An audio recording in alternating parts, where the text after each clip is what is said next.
Welcome everyone to the March TDL Forum. We're glad you're here and have joined us today to learn about some of the things going on at TDL and what we've been doing over the past month, as well as some things that are going on in the wider digital libraries communities.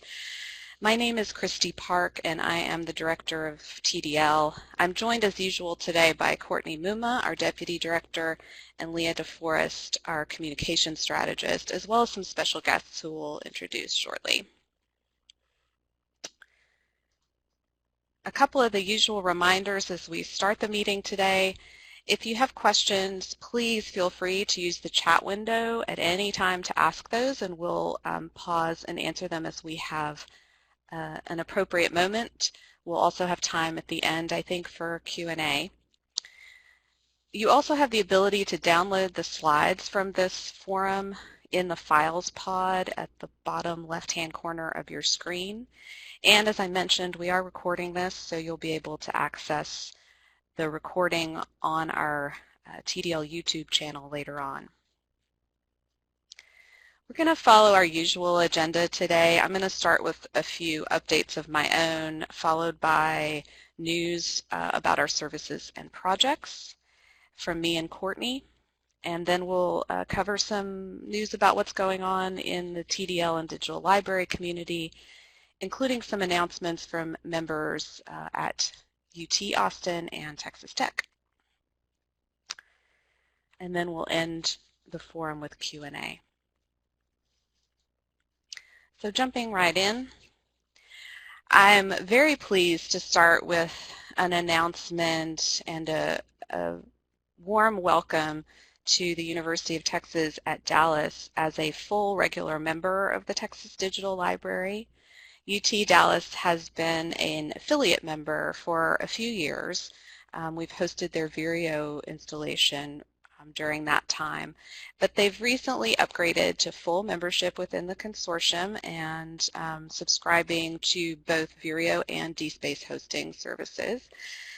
And our tech team is working with UT Dallas to migrate their self-hosted DSpace repository to TDL systems, and we hope you'll join us in welcoming them. We have enjoyed and look forward to continuing to deepen the relationship with the library staff there, Ellen Safley, the Dean of Libraries there, as well as Jean Vick, Misu Kim, Chris Malazzo, and Alan Clayton. So welcome, folks. I also want to let you know, make sure everybody's aware of a couple of things and announcements that have come out from library partners and other colleagues in the academic library community. The first one is this announcement and resource from SPARC, the Scholarly Publishing and Academic Resources Coalition, which a little over a month ago, in partnership with CORE, released this new resource called Good Practice Principles for Scholarly Communications Services. As you may be aware, both organizations have been closely tracking the concentration of control of research communication infrastructure in the hands of an increasingly small number of for-profit commercial players whose objectives don't necessarily align with the interests of the open access community. And SPARC and CORE issued a joint statement related to this issue last year.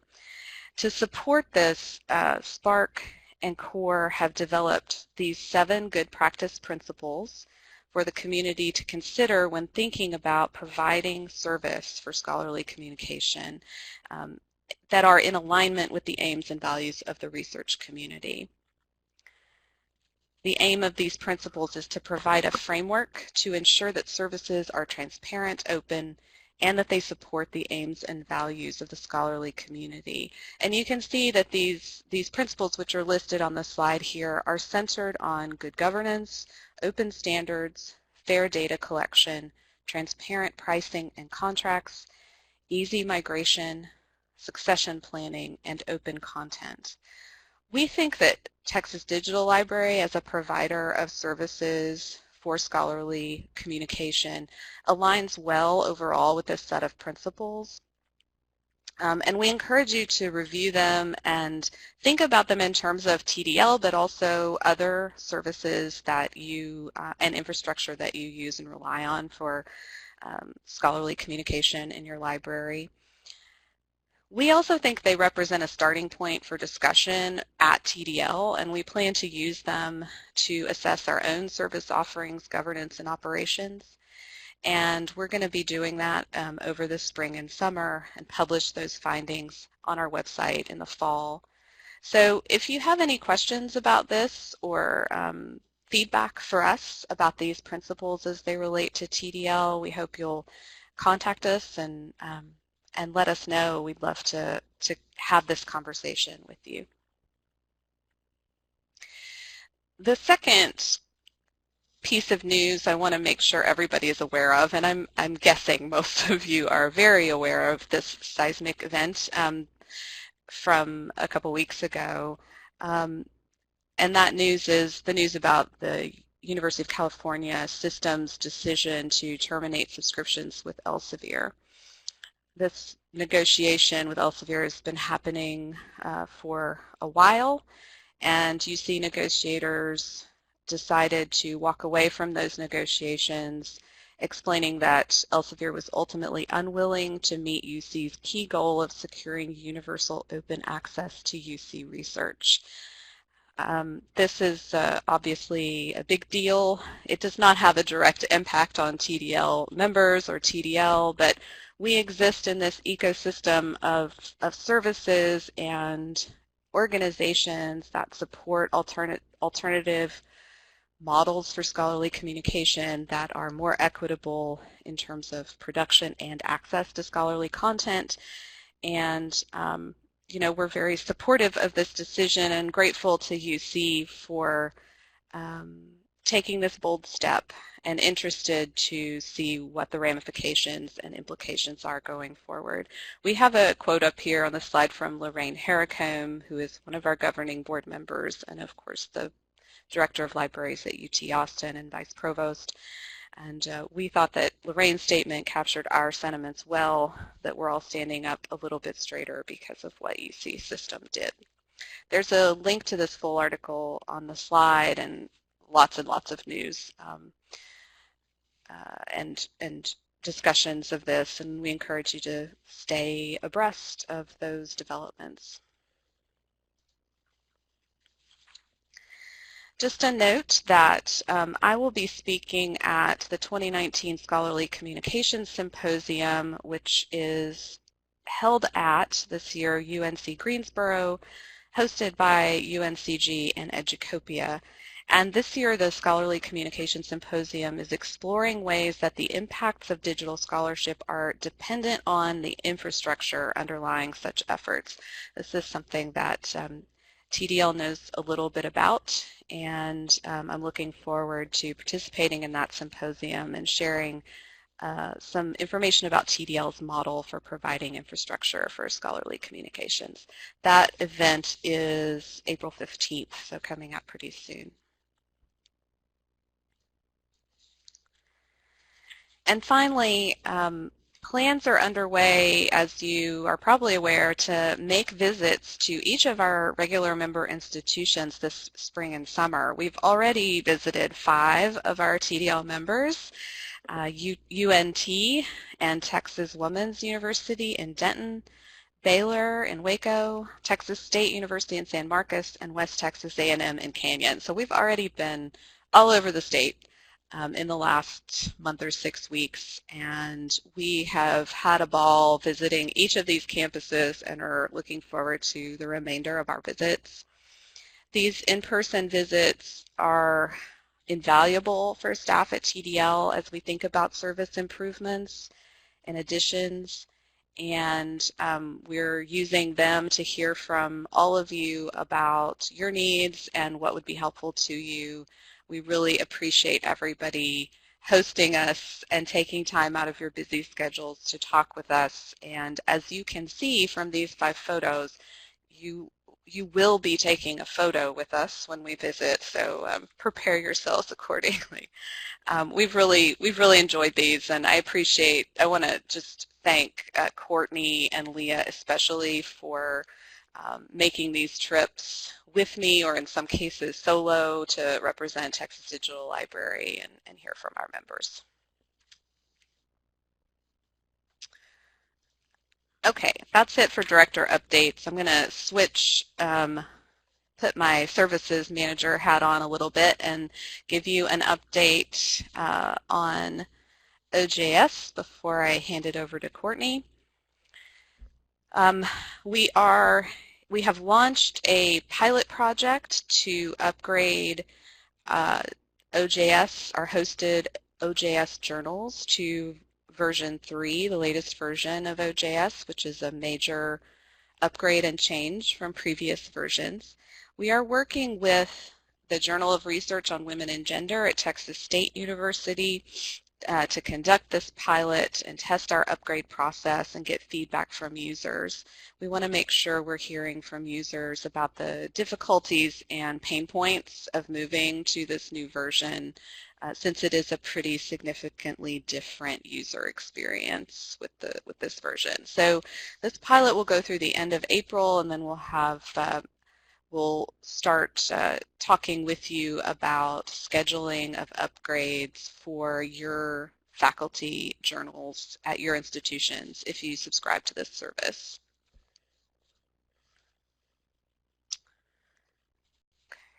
I think that's it for me, and I'm going to turn it over to Courtney to talk a little bit about Vireo and some other business.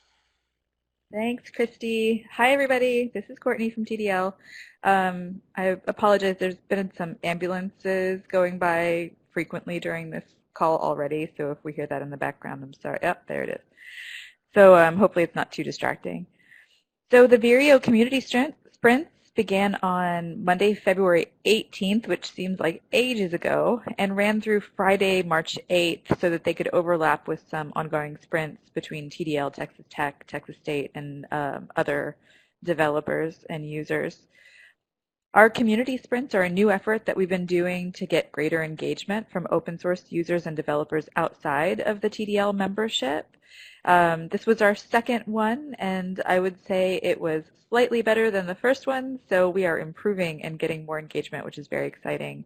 Then later today, we're going to have the Vireo User Group Steering Committee, as well as some of the developers demoing the work that they've done and reviewing it. So really exciting development in Vireo, and thank you to everyone who participated in the community sprints as a user or developer. I'm going to move on to community type updates now, and I'll take the first one here. I'd like to invite everyone to view the presentations from last month's PASIG conference in Mexico City.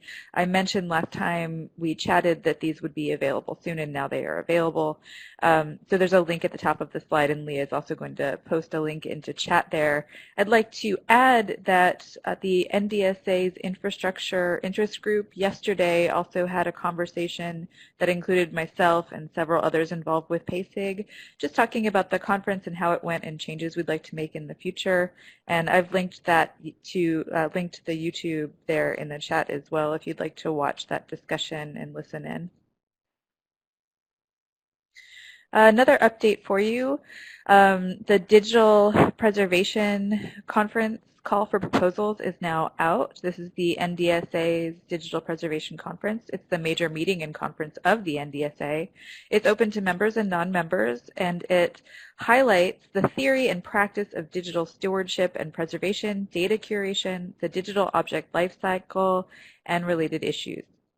Our 2019 meeting is being held in partnership with our host organization, the Digital Library Federation, right after the DLF Forum, and you can find their separate call for proposals for Learn at DLF and the 2019 Forum, which will take place at the same venue. Proposals are due for digital preservation by Sunday, April 28th at 11:59 p.m. Eastern Time. Leah will paste a link into chat for y'all to that call. NDSA welcomes 250-word proposals for the Digital Preservation Conference describing your presentation, demo, or poster, or 500-word proposals for full panel sessions. Also include 50-word abstracts to be included in the conference program if your submission is selected.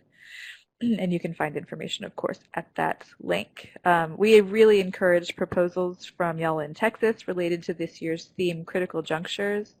I'm also the vice chair for the Digital Preservation Conference this year, so I'd be really happy and it would feel great to have lots of Texans there with me.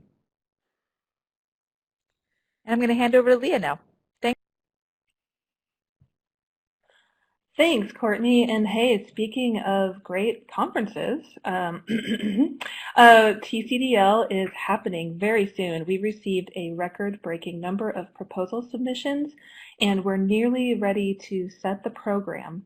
So if you've submitted a proposal, you should have received notification at this point. So please do contact us if you haven't heard anything. And I want to remind you that even if your proposal is accepted, presenters must register for the conference, and all TDL members receive a discount at registration, but early bird reg ends on April 5th, which is coming right up. I also want to note we have our student scholarship deadline is this Friday, so if you have or know of any students who are registered at iSchools in Texas, please do point them to our student scholarship by Friday. If you have any questions about registration or any other TCDL related questions, please reach out to our conference coordinator, Lauren McCulloch. And now we'll hear from Dustin Slater at UT Libraries about the recent South Central States Fedora Users Group meeting. Thanks, Leah. Hi, everyone. I'm Dustin Slater. I'm the Assistant Director for IT at the UT Libraries. We hosted the latest version of the Fedora users group for the South Central states. The South Central states are defined as Texas and basically the states that touch Texas. So that was in January. We had a really good turnout this year. We had people from A&M, TDL, University of Houston, Texas State, and for the first time, TAC, the Texas Advanced Computing Center, as well as some industry folks from Samvera and Duraspace. So it's a really active, in fact, one of the most active Fedora user groups across the country, where people who are either currently using Fedora or interested in using Fedora get together just to share information, show off what they're doing, discuss pain points, and generally collaborate. It was really well attended. We had maybe 25 to 30 people. TDL was a co-host. They helped with a lot of the planning and those sorts of things. And yeah, the next one is going to be at TCDL. TDL is really great about providing some space, usually on the first day. So if you're interested in hearing about Fedora or the work that people are doing, you can come to that. That'll be on the first day of TCDL, or I think Leah's going to post a link in there that links to the January SCSFUG meeting, which has a lot of the presentations that were given. So they're all posted online. Great, thanks, Dustin. And yeah, that was a great event. Thanks to Dustin at UT and also Ann Washington at the University of Houston. We had a great time. And now we'll hear from Joy Perrin at Texas Tech University. Hi, I'm Joy Perrin. I'm talking here about the DLF AIG User Experience Working Group, and I'm happy to say that it's still open for participation. We'd like some more participants from Texas if possible. The group was created to help publish best practices and create useful tools for UX work in digital libraries. Last year, the group worked on 3 projects. Best practices for personas, introduction to journey mapping for digital libraries, and accessibility guidelines in plain language. So this year there's also 3 more projects. We're going to do a survey of the UX community in digital libraries to see what topics people are interested in and if they're interested in the UX mentorship program. We're going to do another group for identifying success criteria in UX projects in digital libraries. And a third group will be working on a document list that lists out resources for how to get started in UX work, specifically in digital libraries. So if you're interested in participating, you can join the Google group. You can sign up for projects using that link. And then if you want to get involved in the monthly emails or monthly calls, you can email me directly and I'll add you. And that's all I have. Hey, that's great. Thanks, Joy. And I find that Pac-Man kind of assessment graphic really pleasing for some reason. It's just really good. Okay, and next up we will have an announcement from Shelley Barbara, also from Texas Tech.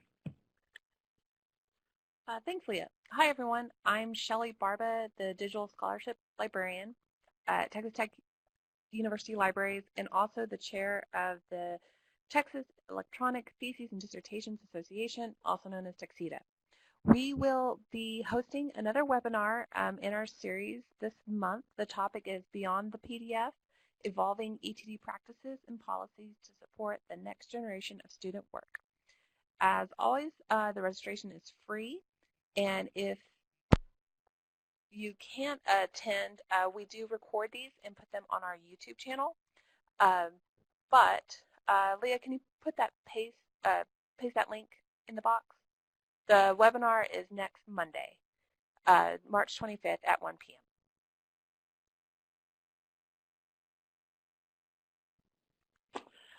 Okay, great. Thanks so much, Shelley. So another exciting new webinar is coming up in our series, which is highlighting practical steps to getting started with open educational resources. We have colleagues sharing practical approaches for implementing OER on your campus. And each webinar in the series features presentations from academic librarians working with OER throughout Texas. All the webinars in this series are free and open to anyone who is interested. Let me put a link to the webinar series in chat. The next webinar will be April 9th and will feature presentations on how to get buy-in around your campus. We ask that you do sign up for the series at tdl.org, and then once you have signed up, I will send a link out with a link to join. Many thanks to those of you who have been attending our Topics in Research Data Management webinars. If you were at the last one yesterday, that was an incredibly engaging speaker with some really great ideas about how to get started networking and with your liaisons around your campus. So the TDL and the Texas Data Repository Steering Committee have been presenting this webinar series hosted by Dataverse experts in academic libraries throughout America. The next webinar will be April 23rd and will feature Jonathan Crabtree, who is Assistant Director for Cyber Infrastructure at the Odom Institute at UNC Chapel Hill. He'll discuss remote storage for Dataverse. As with all of our webinars, the Topics in Research Data Management series webinars are recorded and captioned. We're publishing the series on our YouTube channel, and you can find them on a playlist clicking on the link, which I will send you now. Okay. And again, these webinars are free. They're open to anyone who is interested, so please forward out to your networks, but we do ask that you register at tdl.org. And finally, we would love to know if you are going to come to our hometown. The Texas Library Association Conference is happening in Austin next month, and I'm going to paste a survey in the chat window right now to, if you wouldn't mind, if you're planning to head to Austin for TLA, take this quick survey. We're basically just trying to get a head count to help us plan perhaps a small get-together, happy hour, or lunch of some kind with TDL members. That is it for me. I think the last announcement is for you, Christy. Awesome. Thank you, Leah, and thank you especially to Justin, Joy, and Shelley for joining us and providing some updates and news. It's so exciting to hear about not just what TDL is doing, but what organizations that we partner with or support or engage with are doing. There's some really exciting work going on. Before we head into question period, I just wanted to take a moment to recognize the work of two of our member librarians who are part of the 2018-19 cohort of Spark Open Education Leaders. This Spark Open Education Leadership Program offers intensive training to empower library professionals with the knowledge, skills, and connections to lead successful OER efforts that benefit students. And it's a 2-semester program blending online, peer-to-peer, and project-based learning. From our community, Amanda Zarenge, the Digital Services Manager at Texas Women's University, and Ariana Santiago, who is the OER Coordinator at the University of Houston, are among the 24 fellows who were selected from a very competitive application pool to be part of this program, and we are very proud at TDL of your work as open education leaders in Texas, and want to support you as you complete capstone projects this spring. That's really exciting. I think that is it for our content that we have for you, but we have a few minutes left for questions. If you have questions for any of us at TDL or for one of our guests about anything that we've talked about today, you can enter those in the chat window and we'll do our best to answer them.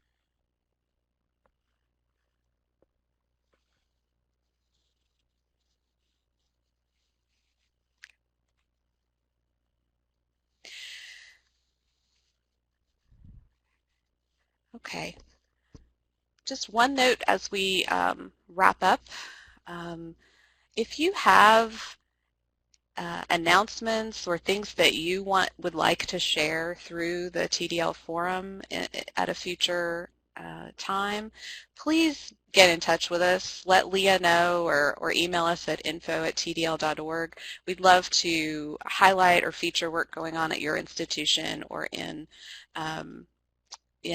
organizations that you partner with that you want to share with the rest of the TDL community. And you can present it yourself, or you can send it to us and let us know, and we can include it in a future forum. But we love to hear about what's going on that we don't know about yet at our member institutions.